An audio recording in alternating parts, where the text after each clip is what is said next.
Hello, Recovery fam. Welcome back to the Unashamed Recovery podcast, where we believe there is healing in the story of our scars, and that it is okay to not be okay. It is our mission to break the shame and stigma of addiction and recovery by sharing real stories of real people and real addiction and real recovery and real sobriety. That's right. I'm your host, Josh. I'm your co-host, Drew. And I'm Brother Phoenix from Black Sheep Recovery Warfare. Further delay, roll that intro. Unashamed Recovery Podcast. Yep, that's how it's The done. Unashamed Recovery Podcast.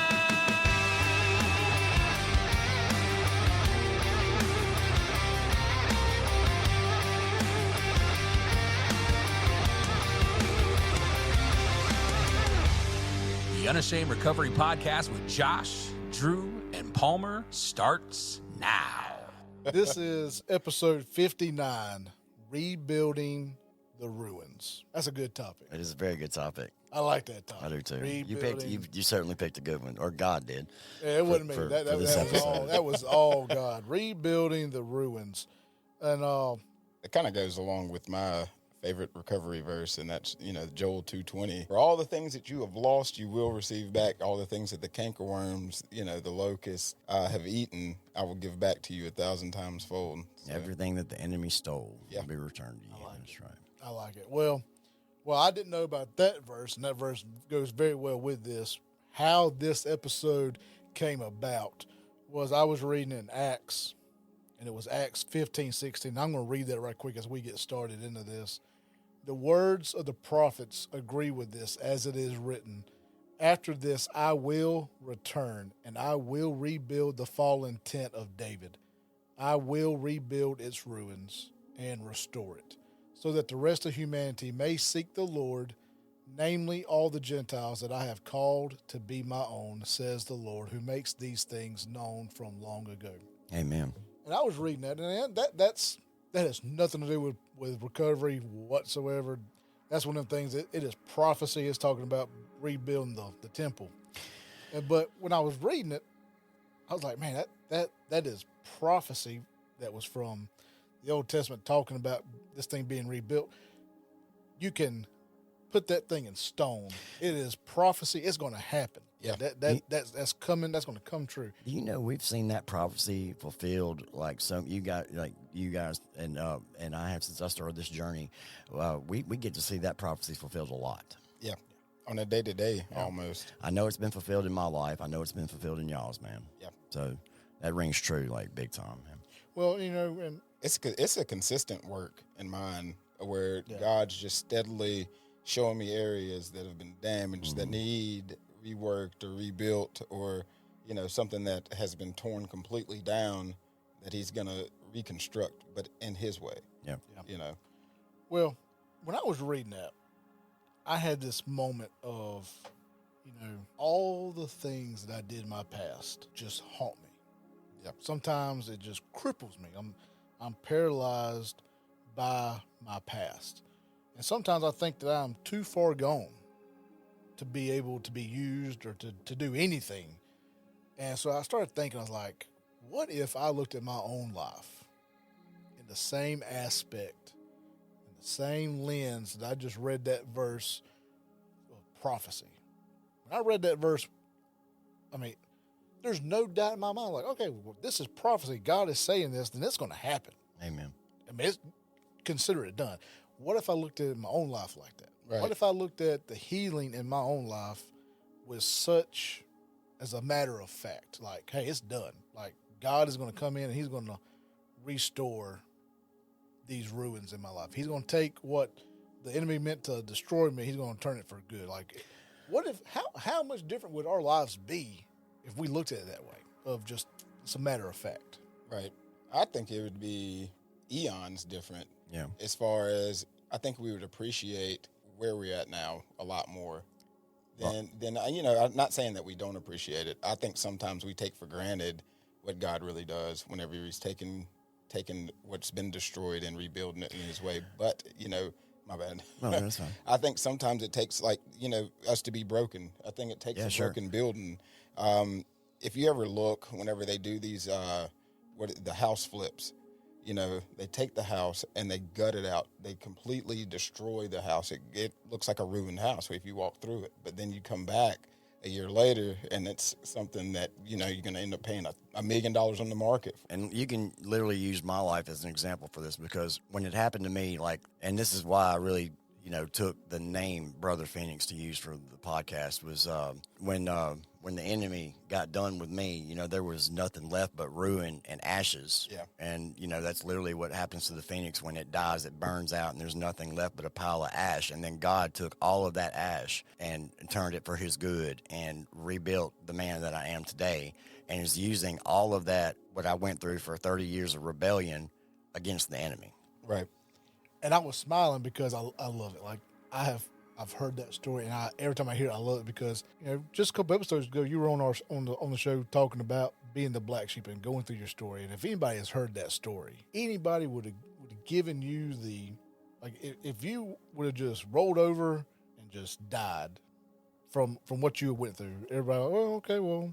Well, that's literally what I was trying to do. I mean, I was going to crawl into an oak tree and definitely, take that fatal shot of fentanyl and it was going to be over with. But God had other plans. Right. It was, people would have expected that, but man, from where you have come, it's the Phoenix. It is true. And I love hearing that story. It's death and rebirth. Yeah, most definitely. So, and glory all to God. And it's one of them things of this episode is a 100% orchestrated by God, because of how it just happened to be where you got tied in to be here with us to speak on this. Yeah. I mean, man, if you'd like, I'd tell the story. Or if let's do an abbreviated version. Let's do an abbreviated. Just a quick one of how it all fell into just place. For it's the ones that may have not heard it. From episode 42, the black sheep, to this point, real quick, it's like this is truly what God had intended for me. When I, from that time, the day he had me arrested and saved me from myself, through prison, he gave me the idea, for this, and he put that on my heart, and I had no means or no way of doing that. So through my introduction to you and doing the episode, and then from that point forward, to this studio and everybody that's been positioned in my life to pull this together, it's like that is what came from the ruins. And that's just putting it lightly. Yeah. That's just the abbreviated. I mean, it's like literally everybody, like Danny over there for Audio Alchemy. I didn't have a studio. I didn't have a mixer. I didn't even have a mic, Then putting Damien in my life to do the editing. I literally prayed for that for about 2 weeks after about the 4th episode, because, it's like I was struggling with doing the editing and all that. So not even seeking anybody, Damien just calls me out of the blue, interested in being a guest. And then through that conversation, in that same conversation, he's like, well, just for, my spare time, I just do editing and make these reels. You should check it out. And I pretty much just told him, look, I don't even need to. I know this is God. I'm just going to go ahead and tell you, welcome to the Black Sheep team. And then Stacy, my co-host, man, she came out of some serious addiction like I did, and she was saved from a horrific car crash. Her the love of her life literally shot himself in the head right in front of her and landed on top of her. Look what God did with her, and she went through college, and she's getting, she's a just graduated. Yeah, just graduated. She's a therapist. Just bought a house. So she, when I saw her testimony last year, at the Grace Church, I knew she was going to be involved in some capacity. I didn't know at the time. I just figured a guess. But through that, now she brings that to the table with not just her addiction story and her, her testimony from that, but she brings a brain. And I mean, it's, and she's brilliant, man. She's so smart. And dude, I mean, I can't even, express in the words. Like, I mean, I knew that I wanted a female on the as a host, to have that. But he didn't just give me that, but he gave me one with a huge brain and the addiction background that I come from. So. Right. Yeah, man, it's one of them where when you're looking at it from the outside, you can't see all the areas that God is orchestrating. Man, just seeing this thing unfold is it's unreal. And we had our first event. I'm not trying to take away from the episode, but we just had our first event this past Saturday night. It's the Unashamed Recovery Presents, and it was DJ Wynn. And when I tell you, like from start to finish, everything moved. It was all the orchestrated by God, the way everything fell into place, the timing of everything, the testimonies, the DJ Wynn's performance, the altar call was just unbelievable, man. I looked up at one point, and everybody had their phones up with their flashlights on, and it was just beautiful, man. Right. And we've got Night of Hope this Saturday at Trinity in Byram, and I expect it to be bigger than what just happened this past Saturday. And I look forward to see what God has in mind for our future events, man. It's just going bigger and bigger and bigger. It's going to get to where it's going to be bigger than Recovery Fest back in what was it, August, September? Yes. Yeah. It's going to be bigger than that. Ultimately, it's going to be, we're having a meeting in about 2 weeks, I think, after Scott Walters from All Things New gets back from Mexico. We're all coming together as one. Yeah. It'll be, Black Sheep Recovery, All Things New, and present like a Night of Hope. And I haven't, if y'all want, I'm going to bring y'all up in the meeting to have Unashamed a part of it too. We just literally had this conversation yesterday, so it's pre-planning, but yeah. So God is definitely moving in the recovery world, man. It almost feels like revival type stuff, man. Almost. Well, and it's so funny because, like we were talking before we started recording, so many people that I've talked with in recovery are talking about this same topic right here about rebuilding the ruins, rebuilding like about how their life is just completely different. Right. And I think me and you had that. Oh, I just hit the mic. I think we also had that talk about on our way over here about how that was looking. Yeah. Matter of fact, it's going to end up being a topic episode, I think, and that was just about being for real, just getting for real with ourselves as far as faith-wise. Yeah. There's a lot of things that I think people pray for when they're starting their recovery journey, or even when they're still lost in addiction. I know for me, I prayed for love. I prayed for happiness. I prayed for, some stability, house, because at that point I was living homeless. Well, I say it was living homeless. It was in an abandoned house eating out of the trash. Been there.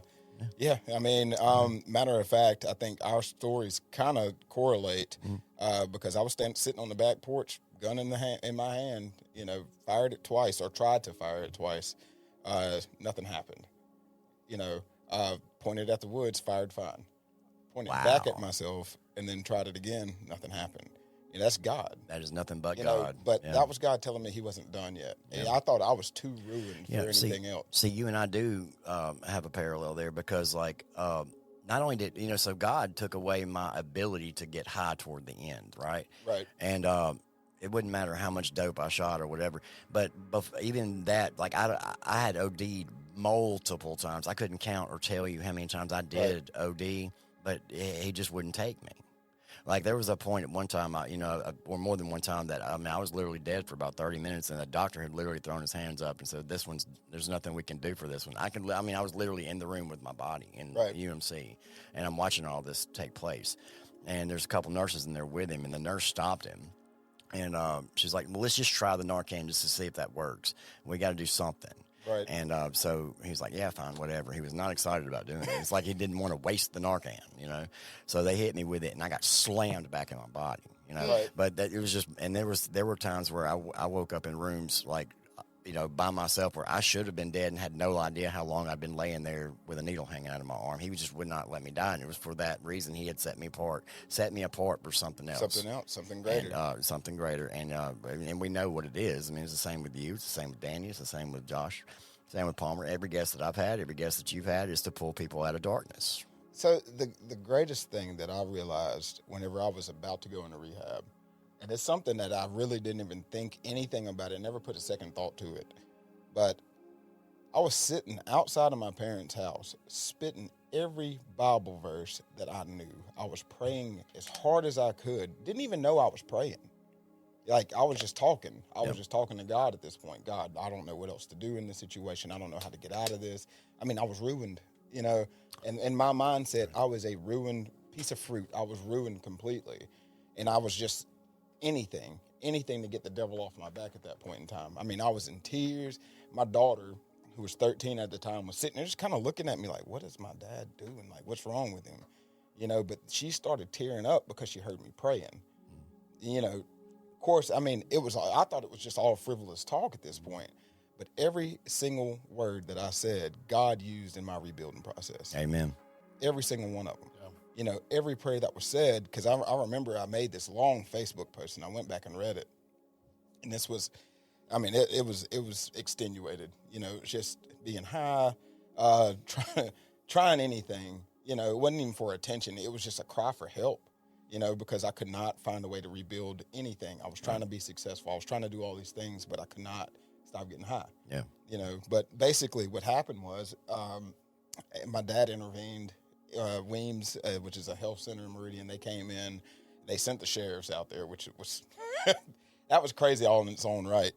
But I mean, God did everything that it took to get me to a point to where he could flatten the ground out, build a foundation in him, and then start reconstructing and start rebuilding. But it was all done through faith that I didn't even know I had at that point.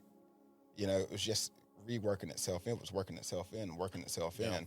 And so now I thrive on faith alone. Oh, yeah. You know, sometimes my own thoughts get in the way, or my own intrusive thoughts get in the way, but it's really faith alone that drives me. And it's funny you said that, because right here in my notes, I have this written down that says that there have been moments in my own life where it felt like the ruins were too extensive.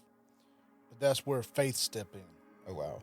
It's the anchor that holds us steady, believing in the promise of rebuilding, even in the face of setbacks. It fuels the resilience needed for recovery. Hey, man. So it's funny you said that. Yeah. Right. But, you know, and I've noticed whenever if I try to rebuild something or I try to do something different and I don't do it through faith, it always fails. Yeah. Always. Yeah. It's something that's it's like hanging a light fixture without instructions. It's going to fall down. That's right. You know, and that's kind of like how it's been in my life. And I can't speak for everybody else's in recovery, but I know in my life, if I do something outside of faith, it's deemed to either cause some friction, some stress, or it's just never going to work until God puts his hands on it, you know? Good stuff. Yeah. Man, I can tell you that I literally had to jump out of the boat for, you know, in faith, you know, with the whole thing going on with the black sheep, man. You know, the enemy gets in your ear, you know. Most You know, definitely. the enemy gets in your ears like, nobody's going to watch that. Nobody's going to listen to you. Nobody's going to care about what you got going on. And, you know, and that happened. And I was like, but, you know, God literally put other people in my path that, you know, cheerleaders, you know, to encourage it. Like, oh, go for it, you know. And literally Brad said something Brad Hancock said something the other day in front of me. He's like, I think we were talking about Stacy's house or something like that. She was just real nervous about buying it. He's like, Stacy, you literally have to jump out of the boat. And that really resonated with me because it's like, you know, just like, you know, Peter had to get out of the boat and walk toward Jesus, you know, and it resonated with me because, like, you know, that's just a testament of how strong your faith is. Well, and also in the same aspect of that, me and my wife, we just came out of this season it's a mix of waiting and was also in a mix of just financial stress. It was just a horrible season that me and the wife were in. But in that season, we were waiting to hear from God. Mm-hmm. And we were 6 months into this thing. And Would you say it was like standing in a hallway waiting for a door to open? yeah, we were literally, we were in that hallway waiting for God to open the next door. Hollingshead door one? Yeah. Hollingshead door one? That's exactly what it was. You know, that's- And it had gotten to the point where it felt like the hallway had become where it was a hallway with no doors. And we're waiting for the doorway to appear. right. And then waiting for it to open. But when we came out of that season, I told my wife, I said, you know, my biggest lesson that I learned in this was sometimes God will put us in a situation that makes us Uncomfortable. uncomfortable, but also that will make us to see if our walk will match our talk. Well, yeah, you know, that goes along with the fruits of the Spirit, man. You know, so it's patience, it's long-suffering. You know, it's, you know, you're going to go, you know, we're going to go through those things. And just because he's not answering you on your time doesn't mean he's not going to answer you. You know, it's on God's timing is perfect, man. He had y'all in that waiting season for a reason, man, yeah. you know. And yeah, that is a true testament to faith, too, is like I think he does that also putting you in uncomfortable situations to see how strong your faith is, you know. Yeah, and what the point I was about to make with that, because you were talking about that, made me think about getting out of the boat. the lesson that I learned in all that was sometimes God wants to see if we're willing to take that next step, even when we can't see the whole staircase. Absolutely. Yep. Because, like, he's outside of time, man. So, he sees the end from the beginning, So, that's just God be doing stuff, man. He just be doing stuff. Well, and that's how we see Put it. that on a T-shirt. Put that, God be doing stuff. God just be doing stuff. God be doing stuff. Look, let me tell you something. Let me tell you, look, I say that a lot. I say that all the time. It's like my phrase. But I'm going to tell you where that came from real quick, man. It's like my grandfather, he was a very wise man. He was a Greyhound Trailways bus driver for like 30 years, man. And so he got all over the country, but he also had like 16 brothers and sisters and came from Lena, Mississippi. So I don't even think he truly knew what his birthday was because he was literally born in the barn. So, but he was a very wise man. And like something that he passed on to me was my nickname was Mole. Okay. And I'll tell that story some other time. But he's like, I came to him with something. He just put, fold his hands and say, well, Mole, sometimes it just bees that way. But on the other hand, it don't bees that way. And that never made sense to me, man. It's like, I know it just bees that way sometimes. So it just really stuck with me my whole life. So I just kind of flipped it. God be doing stuff, man.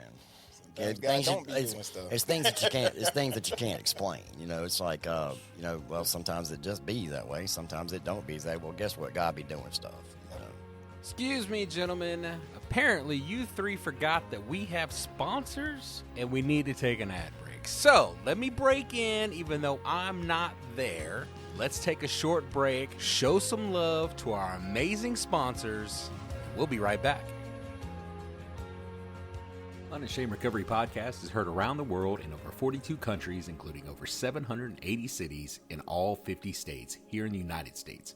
People around the world are hearing the message of the hope of recovery from addiction, and that's because of listeners like you who donate, but also because of our sponsors. Local sponsors like D's Automotive in Meridian, Mississippi, serving the East Central Mississippi and West Alabama areas for over 42 years. D's is a name you can trust when it comes to your vehicle. For all your complete car care needs and service and towing and car locks, that's D's Automotive. Go by and see Miss Jeannie, Mike, and the boys at 5024 Poplar Springs Drive. That's 5024 Poplar Springs Drive in Meridian. Or give them a call at 601-482-1800. That's 601-482-1800. And tell them that Josh and Drew sent you. Now back to your normally scheduled programming right here on Unashamed Recovery Podcast.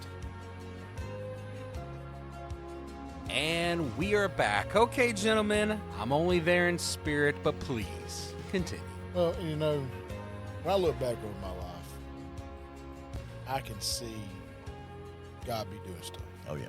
And the only thing that how my brain can only rationalize things that God has done in my life is grace. Yeah. Here's how I rationalize it.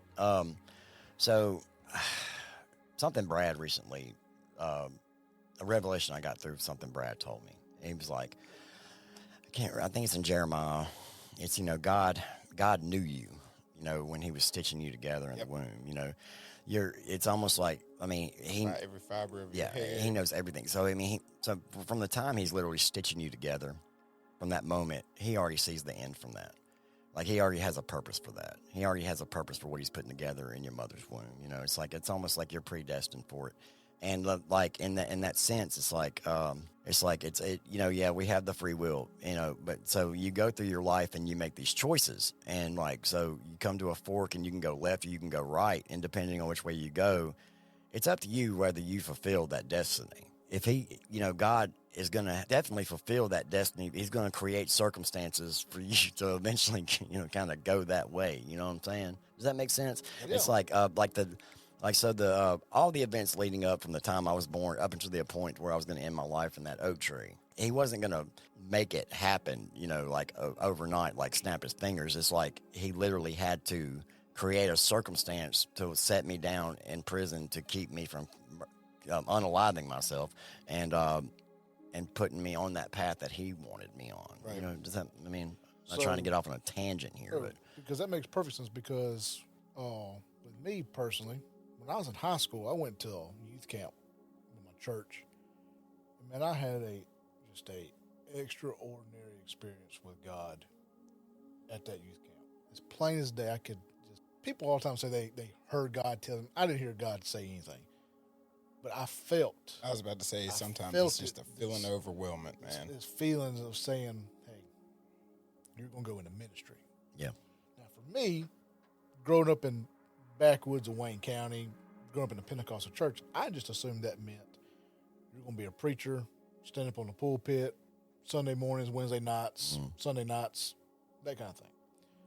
Well, when I got back home from youth camp and got back into school, I got plugged into all these, Bible study at school and the FCA and all these different kind of ministry opportunities at school and got plugged in.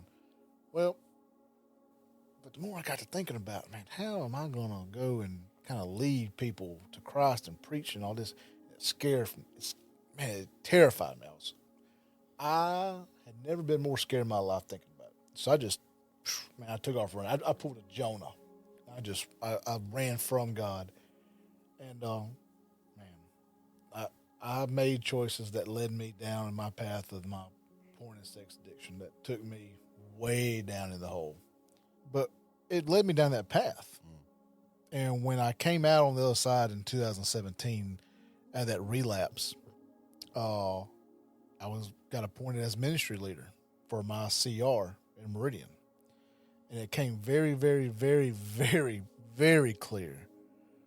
Okay. I ran from God to the very thing that he would ultimately use me for, that he had placed that calling on my life.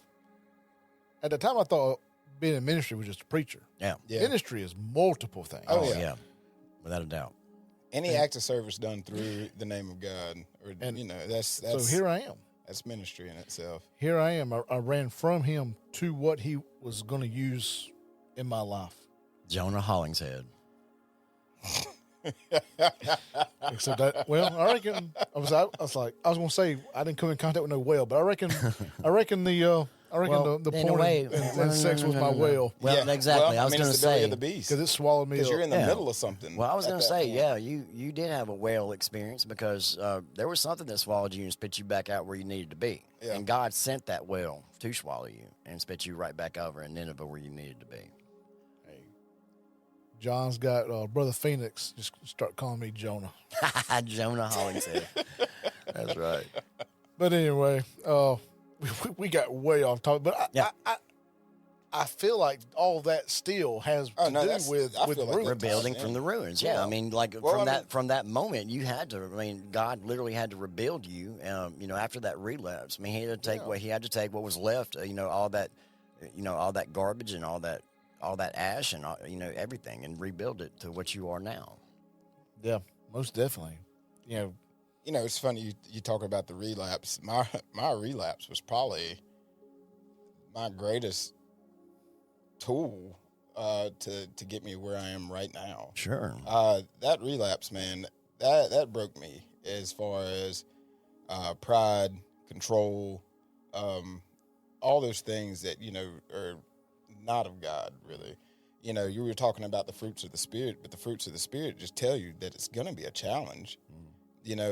He's telling you you're going to have to armor yourself with these things for the challenge of rebuilding, for the challenge of ministry, for the challenge of what we do on a day-to-day basis. We think that this walk is going to be easy, but it's not easy. Yeah. It's challenging, but it's challenging for a good reason. It's to build us up, because obviously if you're a soldier, you're not going to be weak. Right. You know what I mean? I reckon you could. Well, I guess. But people thought David was weak. Yeah, that's true. Have y'all ever seen, this is really off topic, have y'all ever seen one of those real slingshots from back in the day? Yeah. Oh, man. Like, I saw an example of it like a couple of days ago, and that was something serious. What I learned about how David, they could whip that thing. Yeah, so I think, yeah. But what really amazed me about that whole story, and I just recently learned this. Okay, so there's a big misconception about that whole story. It's like if you're really not paying attention to the story, you miss it. That he picked up was it 4 rocks, 4 smooth stones? 4 smooth 4 or stones. 5. 4 or 5, something like that. So, like, the reason it wasn't because he thought he'd miss 1, 2, or 3 or 4 times. It's because Goliath had 3 brothers with him. So, in case another one stepped up, he was about to knock the pop other him one too. down. Yeah, Huh. Yeah. yeah. I did not know that. Oh, yeah. True facts. Came all the way over here for Phoenix to teach me something. I did not know that. Oh, yeah.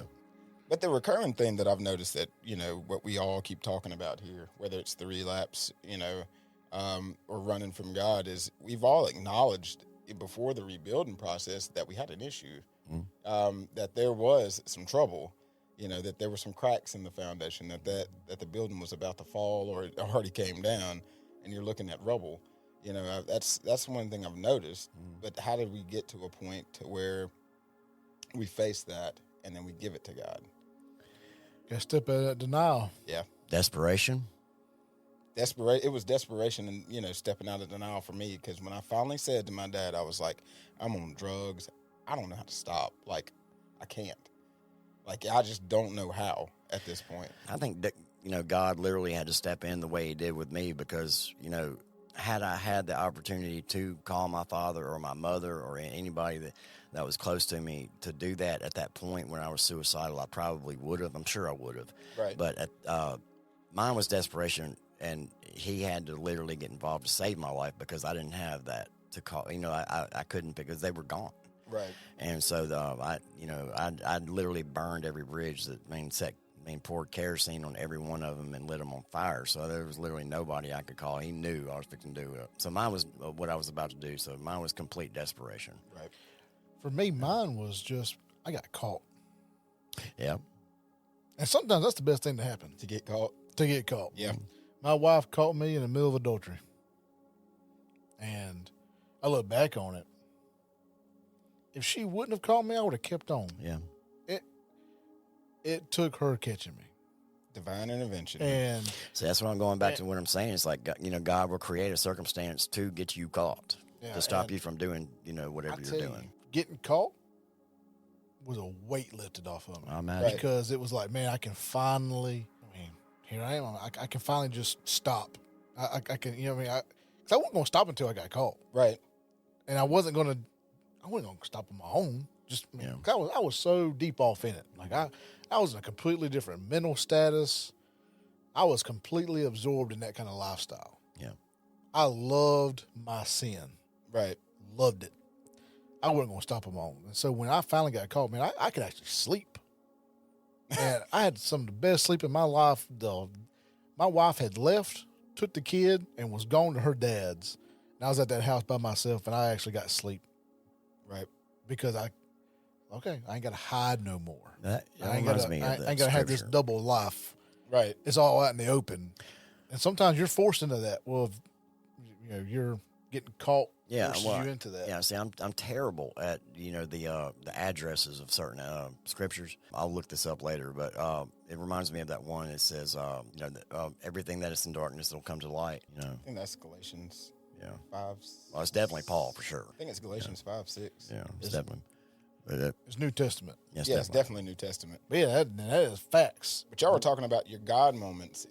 I had 2 of them. One was when he intervened with the unaliving attempt.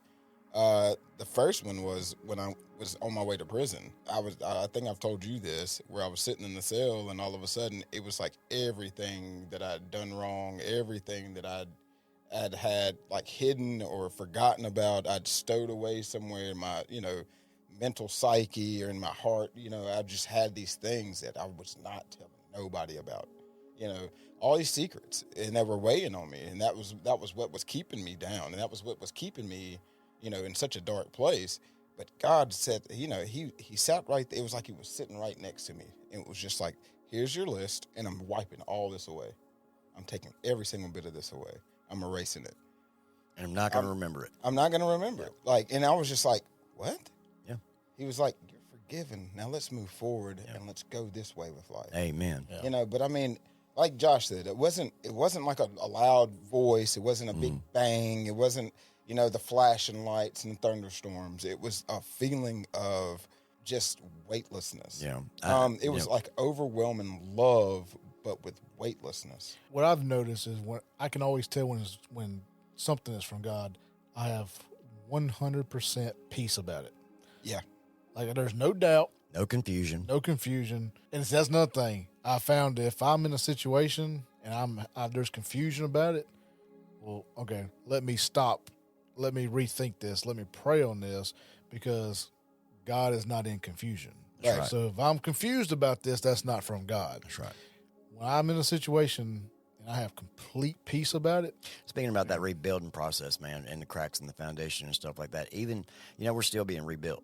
I mean, absolutely. that's going to continue on until we take our last breath. But, I think, in the true rebuilding process, that ultimate faith in God and in Jesus that is the true foundation fixer right there. It's like I've gotten to a point in my sanctification that if things start to feel like it's going south or it's going bad, it doesn't even bother me now, because I know God's got it. God's already fought that battle for me, and I'm not, I'm not going to have any anxiety about it or any stress about it, and because I know that if he's literally done in my life what he has done so far since that crash and burn and left in those ashes and rebuilt what he's done now, he's not going to let anything take that away, and he's not going to let anything destroy that. So it really Even truly, you. yeah, Like, he's not even going to let me destroy it. It's like I say that. Go ahead. I'm sorry. yeah, it's like he literally just. I think I was done, but it's like, in the true rebuilding process, I think that once you figure that out, to cast all your anxieties to the feet of Jesus, then you're just pretty much in his obedience and in his will. He's going to take care of you. But you said a key thing there. You got to be in that obedience. Yes. Now, I'm a firm believer. God is not going to continue to bless you and to do all this if you're not obedience. If you're living in continued repentant sin, unrepentant sin, He will. Not saying he won't tear it down. He won't correct you, because he will. But that is a key component of the rebuilding process, is that you have to stay obedient and to stay in his will. that's right. And if you don't, you're going to stay right where you're at, or you're going to take some steps You'll backwards, stall out. and then you'll start moving forward again. That's right. And that's only because I know from experience, God has given me these little bitty knickknacks, let's call them that, here and there recently, to say, like, just to see where my head's at. Or he knows where my head's at. Let me put it that way, because he knows all. He's showing me where my head's at, and that's kind of a aha moment right now, because I was thinking about some things on the way up, coming from Meridian to here. It was just really funny, because I was thinking about all the aspects of life right now where I'm having some trouble, and why I'm having trouble there. It's because I think that I've done this stuff, or I've put this together, and I keep trying to put my hands into it, not knowing that God's telling me, you're mishandling this. Take a step back, because you're not doing it in faith. Take a step back, because it's not how I'm trying to rebuild this. You're trying to do it your way. Let me do it my way. Yeah. So stop mishandling what I'm giving you right now. Just hold on to it. Hold on to it, and then I'll show you how to use it. Yeah, man. You know what I mean? Oh, yeah. And that's pretty much my entire recovery right now. It's just stop mishandling some of these blessings that you're getting, some of these things that I'm trying to show you. Stop mishandling it. Yeah. Well, it's been a good episode. That's been a very good episode. If we didn't have another guest coming in, I would say let's keep on rolling. But we're gonna wrap this thing up. I got a couple things I'm gonna share with everybody. Some steps that you can take to come out of this. Before I share that, I'll ask both of you this. John, what would your life look like, or your recovery? What would your recovery look like if you knew without a doubt that God was going to rebuild your ruins? How would your recovery be different Than it is now? Yeah. If you knew just 100, You're talking about when we were in addiction to now, or you're saying like now, now. like if you knew, if you were living 100% of operating of God is going to do this, like 100% faith without a doubt, how would you live differently? How would recovery be different right now? Oh, I'd look like a complete radical. Oh, yeah.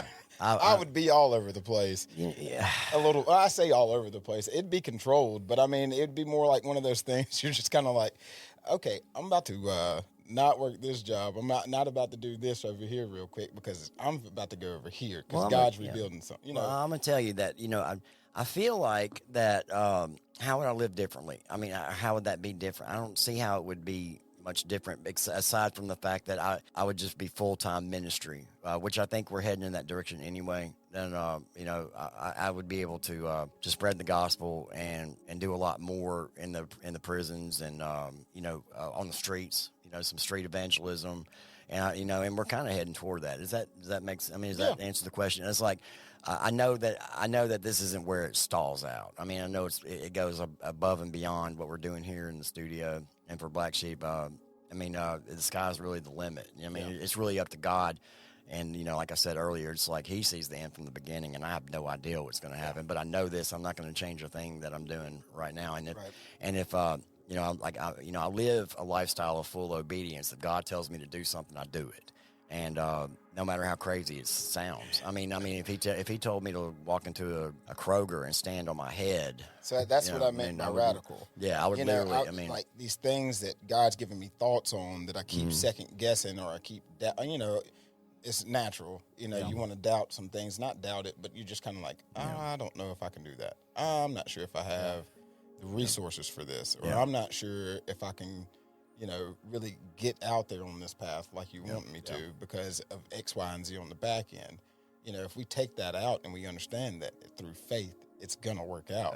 Yeah. For me, it had to get beyond fear of man, like embarrassment, things like that. And it's like, and now, I'm just about past that. It's like with the TikTok, I struggle with doing the lives, and I do, and making the little videos by myself because in a way, I haven't been obedient about that. And he's been telling me to do it every day, and I'm just like, I'm not good at it, but I know, I'm just not good at doing those types of things. But for everyone I do, it gets a lot, the views get a little higher and things like that. So I know that, so I'm not being obedient that way. But so if I got full on obedient about that, I just know that, he would use that one little thing to change a life that might be over in Cambodia.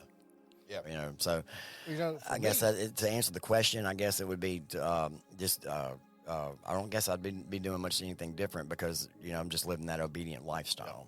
For me, when I think about that same question, I would stop giving life to my past.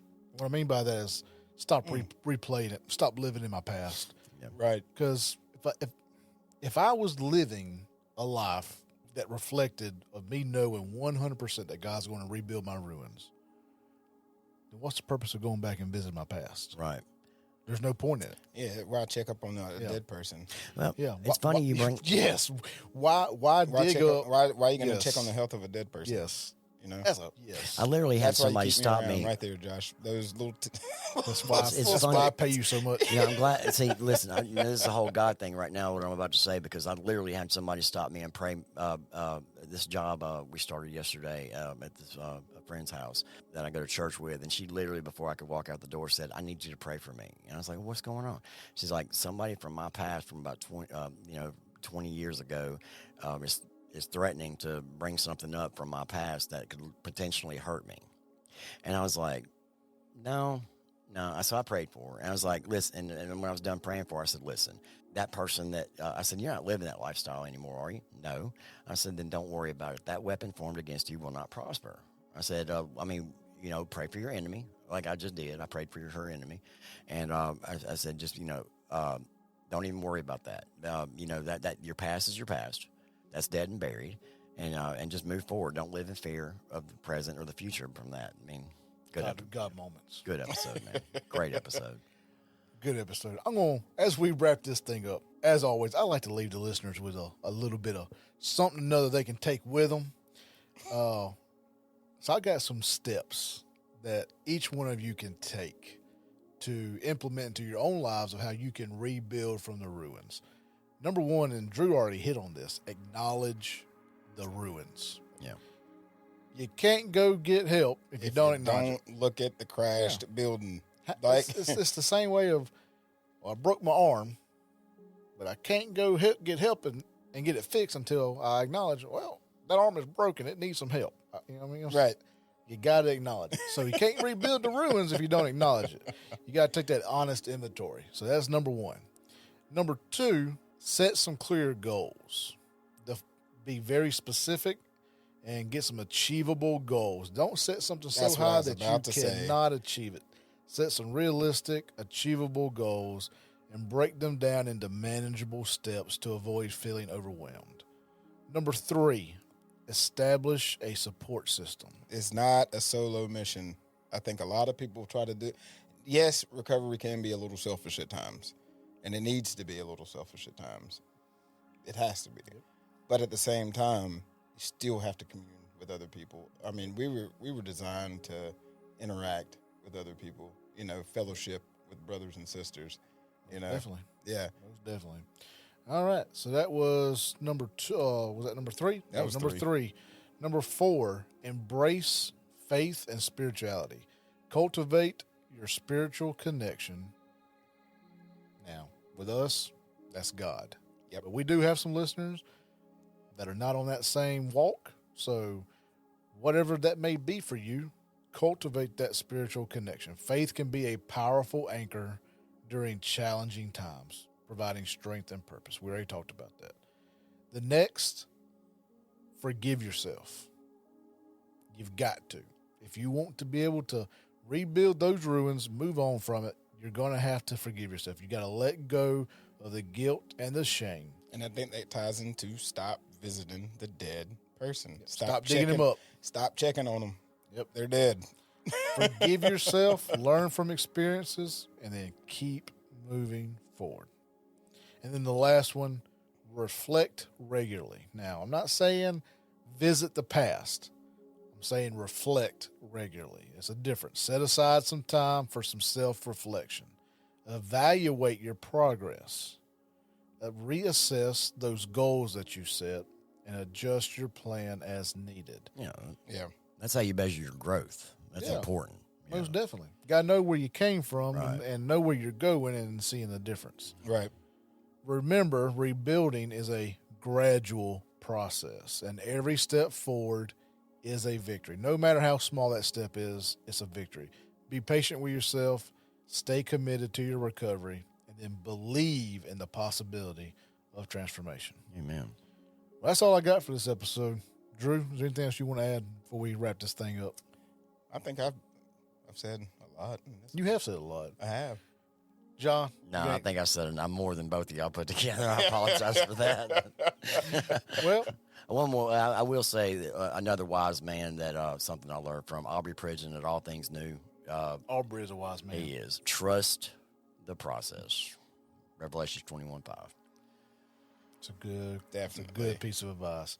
Well, thank you for tuning in to today's episode of Unashamed Recovery. I hope that you have found it helpful and encouraging. And if you're listening and you're still in that darkness of addiction, we hope that today's testimony, well, not really a testimony, really that was kind of a topic episode. It was more of a chat. Yeah. Anyway, we hope that it was encouraging and has been a lighthouse guiding you out of that pit and into the hope of sobriety and recovery. And for more recovery content, visit our brand new website, unashamedrecovery.com. There you will find addiction resources, new and old episodes of the show, plus sobriety and faith recovery themed blogs to take you deeper into your recovery and sobriety journeys. You can even donate to the show to help us reach more people still lost in the darkness of addiction. Also, check out more amazing recovery podcasts over at Take 12 Recovery Radio, Recovery Podcast Network. That link is in the show notes as well as under our partners page on the new website. And that's all we've got for this episode. Remember to stay sober and above all else, keep on 12-stepping as you stay Unashamed. We love y'all. Love you guys.